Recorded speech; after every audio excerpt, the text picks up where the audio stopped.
Imagine, um, you know, space tourism is booming, but what if reaching for the stars means we have to sacrifice like the forests right here on Earth? Yeah, that's a pretty thought-provoking question. It is, and it's at the heart of a really interesting speculative design project we're going to be looking at today called the Sky Ladder. Oh yeah, the sky ladder. I'm excited to talk about this. Yeah, it's by this Latvian designer, Juris Ozols, and he's kind of looking at this tension, right? This push and pull between technological advancement and the impact it has on the environment, and he sets it in Latvia. Okay, cool. And so we're going to be digging into this today, and it should be a really fascinating discussion. Yeah, I think a lot of people listening are probably really interested in this kind of stuff too. This idea of progress and what we have to maybe give up to achieve certain things. Absolutely, and I think the Sky Ladder in particular does a really good job of kind of crystallizing this tension. Yeah, for sure. So one of the things that's really striking about this project is this image of a birch sapling. Oh yeah, I saw that. It's tiny, and it's encased in this like protective shield. Like a little dome almost. Yeah, almost like Yeah. You'd see it in a museum or something, right? Right, like it's this precious artifact. Exactly. And the reason it needs this protection, the shield, is because of orbital debris. Wow. So we're talking like a future where space travel is so common that even little saplings need protection from falling space junk.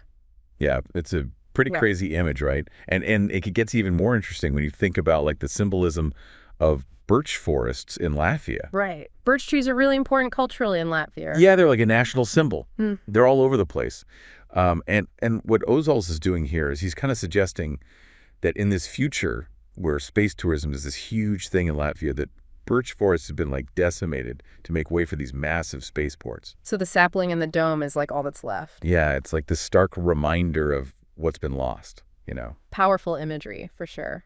And it's interesting too because he's not just like presenting this image, he's also got this whole project description that goes into like the specifics of this future. Oh, really? So like a whole narrative built around Yes, it. yeah, and it talks about, how Latvia becomes like this unexpected hub for space tourism and how the economy is booming because of it, all this cutting edge technology is being developed.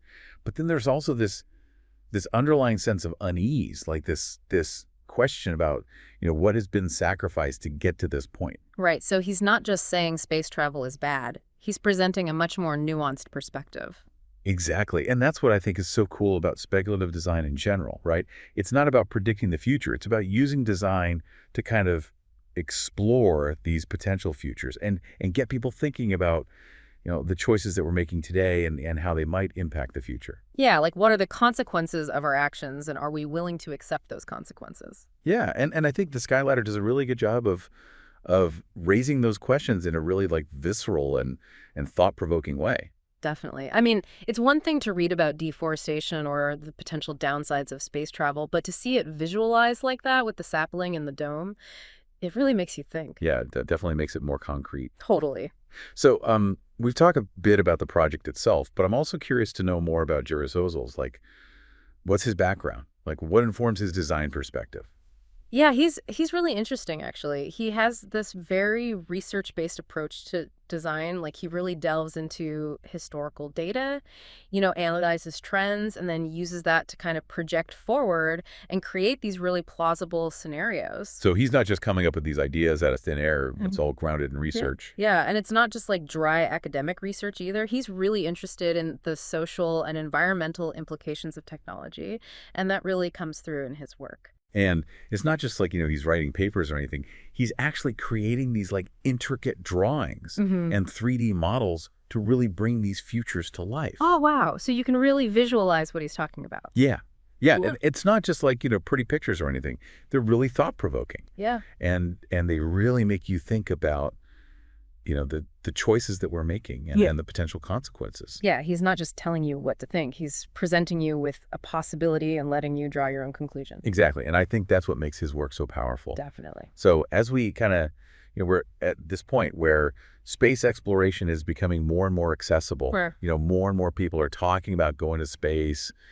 And it's really exciting. But I think it's also important to remember what we might be sacrificing to get there. Yeah, we can't just blindly pursue progress without considering the costs. Exactly. And I think the Sky Ladder is a really good reminder of that. I agree. It's a really powerful piece of speculative design. So thanks for joining us for this deep dive into the sky ladder on exploring futures. This was a good one. Yeah, it was really interesting stuff, and we hope it got you thinking. Definitely lots to ponder. And if you found it insightful, please share it with others who might be interested in these kinds of conversations. Yeah, spread the word. We'll see you next time. See ya.